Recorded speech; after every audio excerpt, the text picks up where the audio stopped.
Mishnayot, Masechet Psachim, Perek Bet, Mishnah Aleph. Kol Sha'a Shemutar Le'echol, Ma'achil La-Behema, La-Haya, Ve-La-Ofot, Umochro La-Nochri, Umutar Behana'ato. Avar Zemano, Asur Behana'ato, Velo Yasik Bo Tanur Ve-Kiraim. Rabbi Yehuda Omer, En Bi'ur Hametz, Ela Serefa. V'Hachamim Omrim, Af Mefarer Vezore La Ruach, Omatil Layam.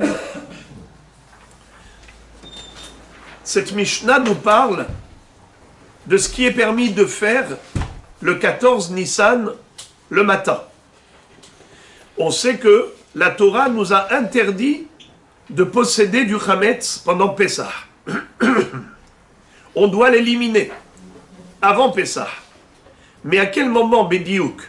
Minatora, on doit l'éliminer déjà depuis Hatzot, le 14 Nissan, même avant la fête. La fête, le Yom Tov, il commence le 14 au soir, qui s'appelle le 15 Nissan. Mais déjà le 14 Nissan, qui est la veille de Pessah, à midi, le Hametz c'est Asur Minatora. On l'apprend du Pasuk, Ach bayom arishon tashbitu seor mi batechem. Ach, le mot Ach, ça veut dire seulement. Ça veut dire une partie de la journée du 14 Nissan, le Hametz est permis, l'autre moitié, le Hametz est interdit.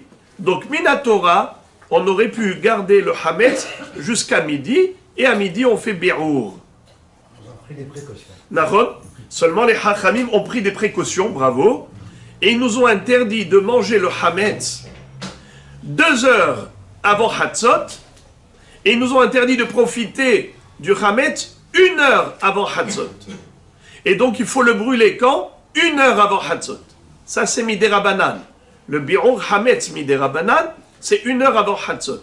Mais Minatora, c'est à partir de Hatzot. Alors maintenant, qu'est-ce que nous dit cette Mishnah? Je voudrais faire d'abord une petite introduction. Il y a 3 shittot. On a appris dans les Mishnayot du Perek Aleph 3 opinions. Rabbi Meir, Rabbi Yehuda et Rabban Gamliel. Rabbi Meir, il est le plus cool. Qu'est-ce qu'il disait Rabbi Meir Ba'alanes? Il disait que on a le droit de manger le Hametz pendant les 5 premières heures de la matinée. Le matin du 14 Nissan, on peut manger le Hametz pendant 5 heures. Jusqu'à Hatzot, on a combien d'heures, les amis? Si une journée c'est 12 heures, la moitié de la journée c'est 6 heures. Alors il nous dit, pendant les 5 premières heures de la journée, tu peux manger le Hametz. Les Hachamim t'ont interdit uniquement 1 heure avant Hatzot. Mais jusqu'à 1 heure avant Hatzot, tu peux manger, tu peux profiter, tu peux tout. Ça c'est Rabbi Meir. Rabbi Yehuda, c'est lui qui a été mahmir. Et la halakha est comme Rabbi Yehuda. Rabbi Yehuda dit, 2 heures avant Hatzot, assourd de manger. 1 heure avant Hatzot, assourd de profiter, il faut le brûler. Comment il a dit dans le Lachon de Rabbi Yehuda? Il a dit, Ochlin kol arba, tolin kol hamesh, vesorfin bitchilat shesh. Ça, c'est le Lachon de Rabbi Yehuda. Maintenant, Rabban Gamliel, lui, il a une chita intermédiaire. Il fait un compromis. Et il dit, je suis d'accord avec Rabbi Yehuda pour les gens, pour les hommes, en général, ils n'ont pas le droit de manger le Hametz 2 heures avant Hatzot. Mais c'est seulement pour le Houlin, pour des aliments profanes. Mais pour le Kohen qui mange la terouma, comme c'est kadosh, faut pas la brûler trop tôt. Même si c'est une troumat Hametz, faut pas brûler le Hametz de terouma trop tôt. C'est kadosh. Alors, laisse-leur un peu plus de temps. En plus, les Kohanim, ils sont zrizim. Les Kohanim, ils sont avertis, ils sont consciencieux. Dis-leur qu'ils peuvent manger encore la terouma, 1 heure de plus, et donc, ils vont brûler la terouma quand? 1 heure avant Hatzot. Ça suffit. C'est pas la peine de leur dire de brûler la terouma, d'arrêter de manger 2 heures avant. Dis-leur d'arrêter de manger 1 heure avant, ça suffit. Alors, je reprends Rabban Gamliel. Qu'est-ce qu'il dit Rabban Gamliel? il dit, tout le monde n'a pas le droit de manger le hametz, le choulin, 2 heures avant Hatzot. Les Kohanim n'ont pas le droit de manger la terouma 1 heure avant Hatzot. Et à ce moment-là, tout le monde doit brûler le hametz, que ce soit terouma ou choulin. Pourquoi je vous ai rappelé cette mahloket? Parce que maintenant on va comprendre cette Mishnah qu'on étudie. Regardez. Kol sha'a shemutar le'echol ma'achil la behema la haya ve'la'ofot. Tout le temps qu'il est permis de manger, alors tu donnes à manger à la behema, à la haya et à ofot. Rabotai, quelle est l'anomalie? Quelle est l'incohérence dans la formulation de cette phrase? Il y a un problème dans le langage. On nous dit Kol shara she mutar le echol ma'achil la behema la haya ve'la'ofot. Tant que c'est permis de manger, alors tu donnes à manger à la behema. La Gemara elle dit il faut être cohérent. Ou bien tu parles de mutar, ou bien tu parles de ochel. Regardez comment il aurait fallu dire. Kol shara she mutar le echol, mutar le ha'achil, la behema, la chaya ve la ofot. Le mot mutar, tant qu'il est permis, alors il faut me dire comme ça, tant qu'il est permis pour l'homme de manger, il est permis de donner à manger aux animaux.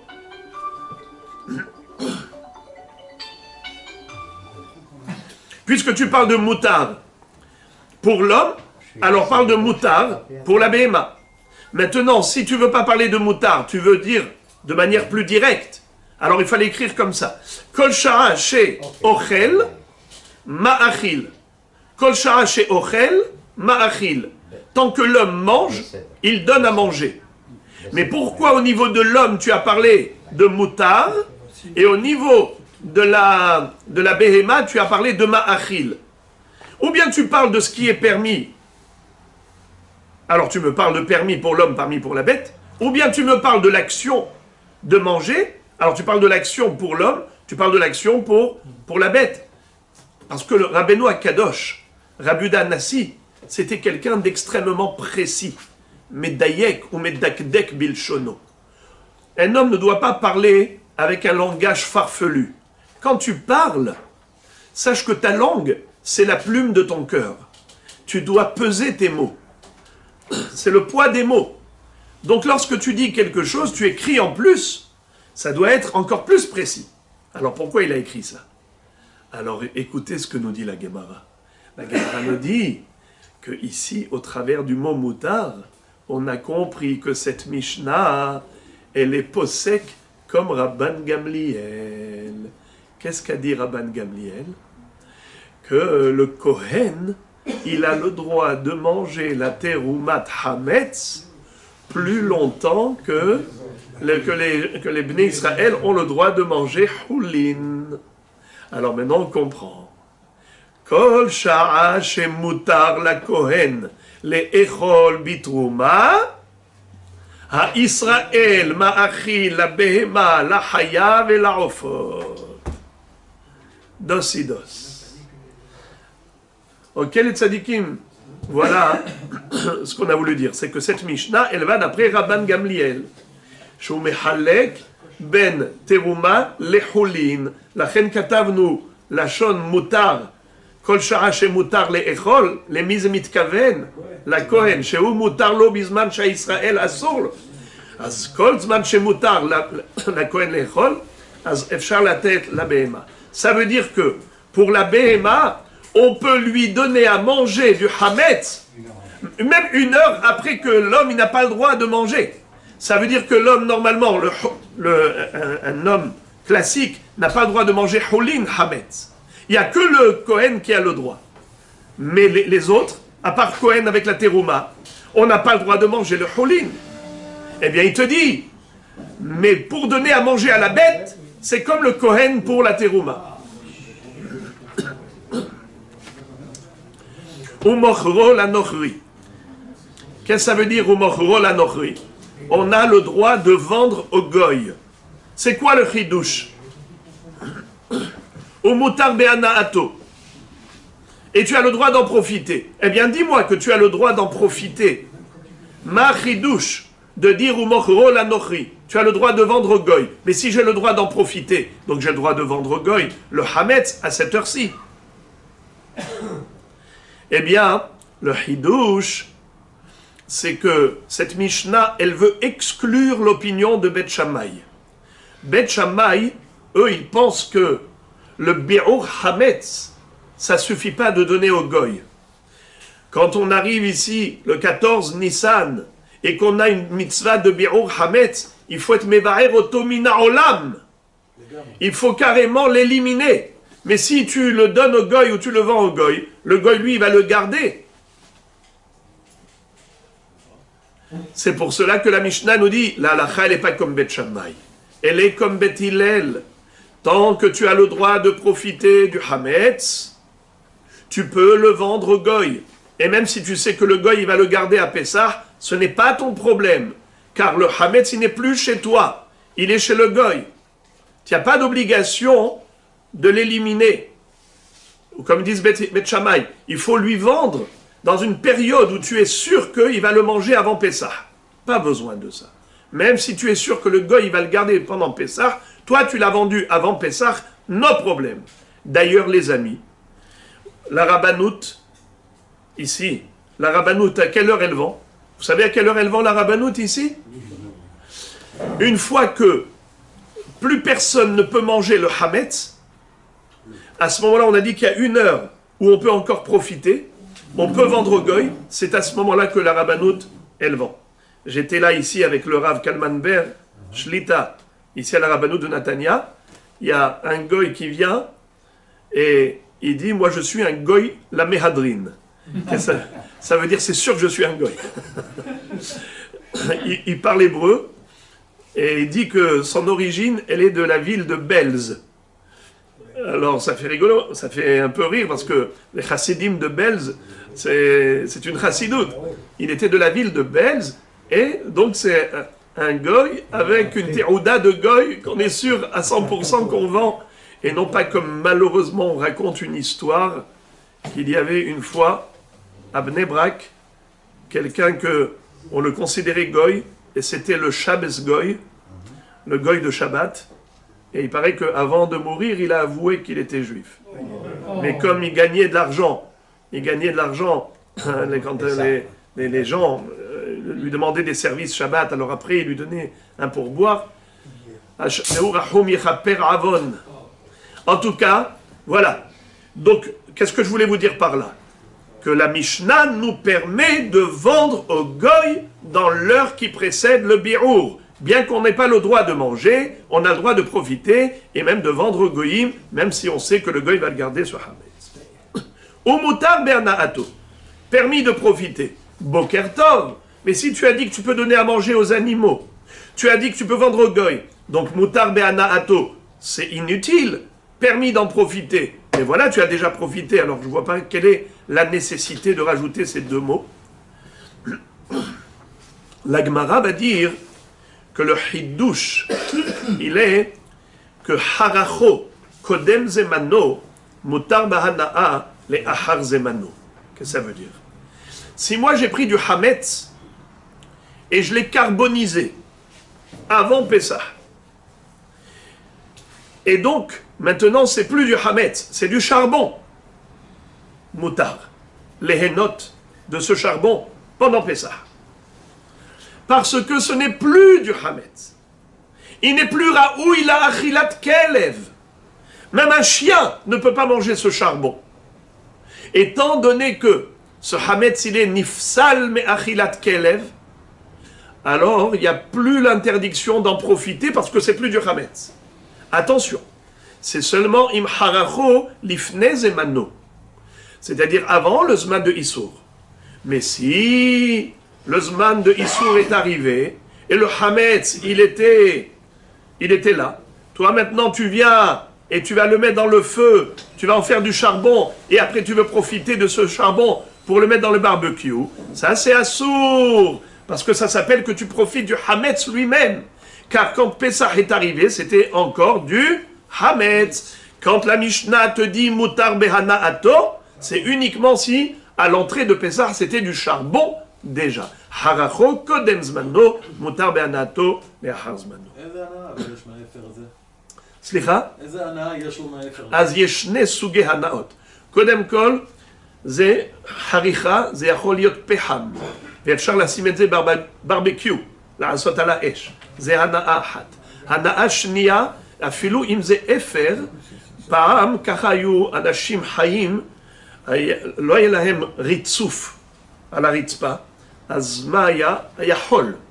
ילד קטן יכל ללכת ולעשות לכלוך. מה היו עושים? היו לוקחים אפר ומכסים את הצואה של הילד הקטן, או שתן וזה, היו מכסים את זה. אז זו הייתה הנאה. גם זה יהיה אסור בפסח, אם בתחילת הפסח זה היה חמץ, ואחר כך שרפו אותו, רק אם הוא שרף אותו לפני פסח, אז מותר ליהנות ממנו בפסח. עבר זמנו, si l'heure du Issour s'est écoulée, ça veut dire à quelle heure à Botaï? Avar Zemano? Une heure avant. Une heure avant midi. Une heure avant Chatzot. Sha'a lifne Chatzot. Tchilat Sha'a Shishit. Merci beaucoup. Avar Zemano. Asur be'ana'ato. Velo yasikbo tanur ve'kiraim.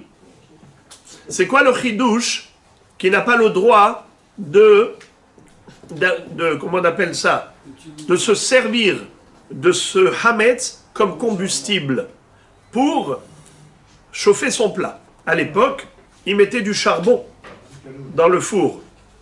Il y avait deux sortes de fours. Il y avait ce qu'on appelle tanour et kiraim.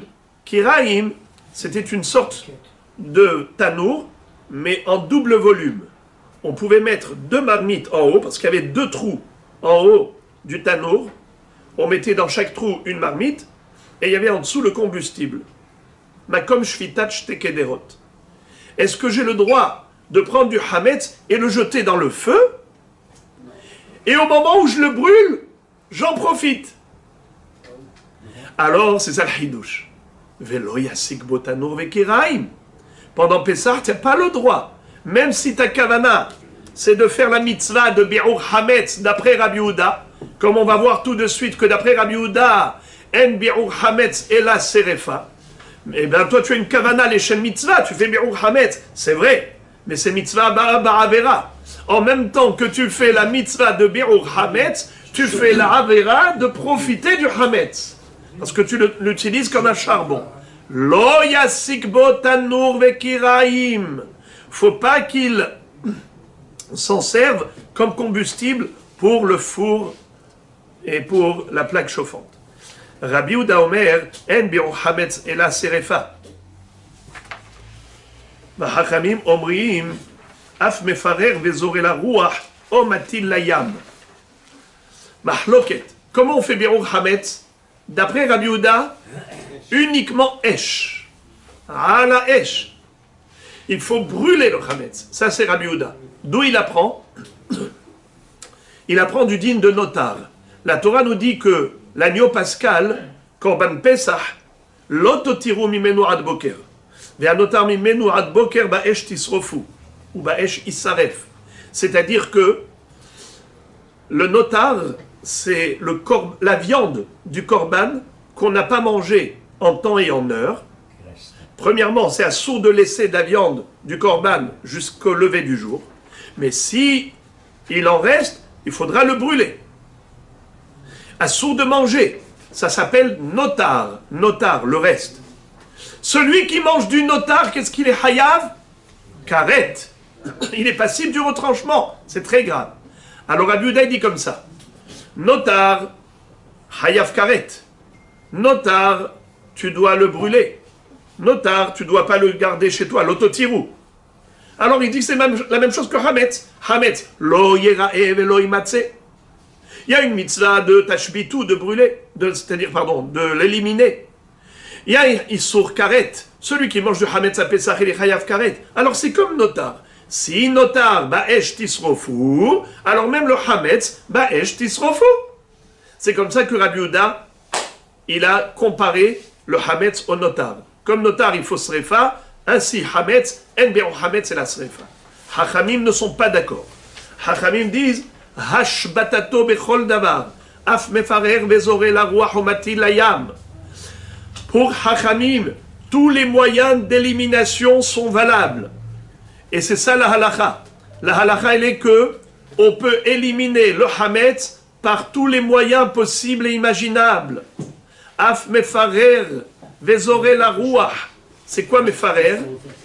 C'est effriter, émietter, réduire en miettes, mefarer, pirourim, vezore la ruach, et tu disperses, et tu dispatches dans l'air, omatil layam, où tu jettes dans la mer. Et la Gemara dit que, Béhémet, il faut toujours effriter le Hametz. Même si tu le jettes dans la mer, il faut d'abord l'effriter. Effriter le Hametz, le jeter dans l'air. Effriter le Hametz, le jeter dans la mer. Et c'est ça la halakha. La halakha, elle est que le Be'ur Hametz, c'est pas obligé de brûler d'Afka comme Rabbi Yehuda. On peut faire Be'ur Hametz par tous les moyens. On peut l'effriter et le jeter dans la mer ou le jeter aux toilettes et tirer la chasse. Ça aussi, c'est un Be'ur Hametz d'après Hachamim. Seulement le minhag, c'est quoi le minhag? C'est de brûler le Hametz dans le feu pour s'acquitter même d'après Rabbi Yehuda. Mais c'est pas un chiyuv, c'est juste un minhag. D'ailleurs les amis, cette année, où la veille de Pessah va tomber Shabbat, tu peux pas faire Be'ur Hametz avec le feu. Alors comment on va faire Be'ur Hametz?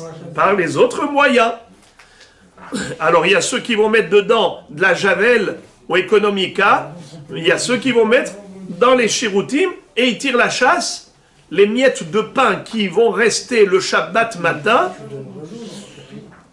après les seudot, eh bien, ils peuvent les mettre là-bas. Ah, vous allez me dire, oui, mais c'est pas kavod. Ben, mais il y en a qui pensent que ce n'est pas kavod. Il y a un livre qui s'appelle Yaskil Avdi.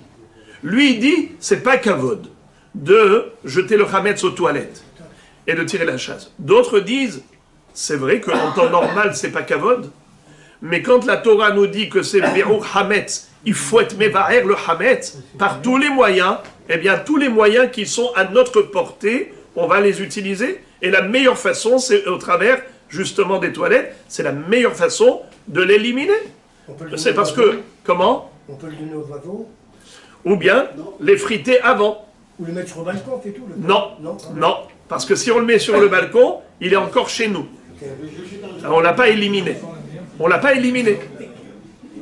Et même si on va le mettre dehors, dans la rue, et c'est pas chez nous, mais il existe encore.